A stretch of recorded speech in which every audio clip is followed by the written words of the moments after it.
Hi. ప్రపంచ చమురు market అంటే మనకు వెంటనే గుర్తుకొచ్చేది అరబ్ దేశాలు, రష్యా లేదంటే అమెరికా. దశాబ్దాలుగా గల్ఫ్ దేశాల్లో చిన్న అలజడి వచ్చినా చమురు ధరలు ఆకాశాన్ని తాకేవి. కానీ ఇటీవల ఇరాన్ యుద్ధం కారణంగా హార్ముజ్ జలసంధి మూతపడిన చమురు ధరలు ప్రపంచవ్యాప్తంగా భయపడినంత స్థాయిలో పెరగలేదు. దీని వెనుక ఉన్న అసలు కారణం ఏంటో తెలుసా? చైనా. అవును, చైనానే ఈ పరిస్థితికి కారణం. చమురు మార్కెట్లో కొత్త రారాజుగా చైనా అవతరించింది. ఒక రకంగా చైనాను ఇప్పుడు ఆయిల్ కింగ్ అని చెప్పొచ్చు. ఎందుకంటే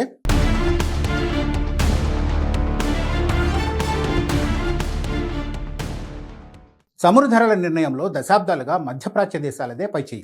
యుద్ధాలు జరిగినా, దేశాల మధ్య ఆంక్షలు విధించినా ఆ ప్రభావం చమురు ధరలపై స్పష్టంగా కనిపించేది. రష్యాతో పాటు గల్ఫ్ దేశాలు ఈ మార్కెట్ను తమ గుప్పిట్లో ఉంచుకున్నాయి. కానీ ఇటీవల ఇరాన్ సంక్షోభం సమయంలో ఒక ఆశ్చర్యకరమైన విషయం వెలుగులోకి వచ్చింది. ధరలను నియంత్రించే శక్తి ఇప్పుడు కేవలం అరబ్ దేశాలకే పరిమితం కాలేదు. చైనా తన వ్యూహాలతో అంతర్జాతీయ మార్కెట్ను శాసించే స్థాయికి చేరుకుంది. హార్ముజ్ జలసంధి మూతపడడంతో రోజుకు దాదాపు 1,10,00,000 బ్యారెళ్ల చమురు సరఫరా ఆగిపోయింది.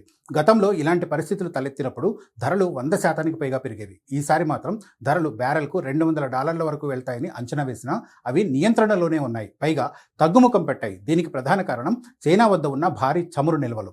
గత కొన్నేళ్లుగా రష్యా, ఇరాన్ నుంచి తక్కువ ధరకే చమురు కొనుగోలు చేసిన చైనా సుమారు 140 కోట్ల బ్యారెళ్ల నిల్వలను సిద్ధం చేసుకుంది. అవసరమైనప్పుడు ఈ నిల్వలను వాడుతూ మార్కెట్లో ధరలు పెరగకుండా చైనా జాగ్రత్త పడింది. చమురు ధరలను నియంత్రించడంలో చైనా అనుసరించిన మరో పద్ధతి కొనుగోళ్లను తగ్గించడం.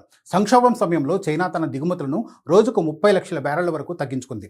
అంతర్జాతీయ మార్కెట్లో కొరత ఏర్పడినప్పుడు చైనా డిమాండ్ను తగ్గించుకోవడం వల్ల ఇతర దేశాలకు చమురు అందుబాటులోకి వచ్చింది. దీనినే ఆర్థిక నిపుణులు ఇన్విజిబుల్ హ్యాండ్ లేదా అదృశ్య హస్తం అని పిలుస్తున్నారు.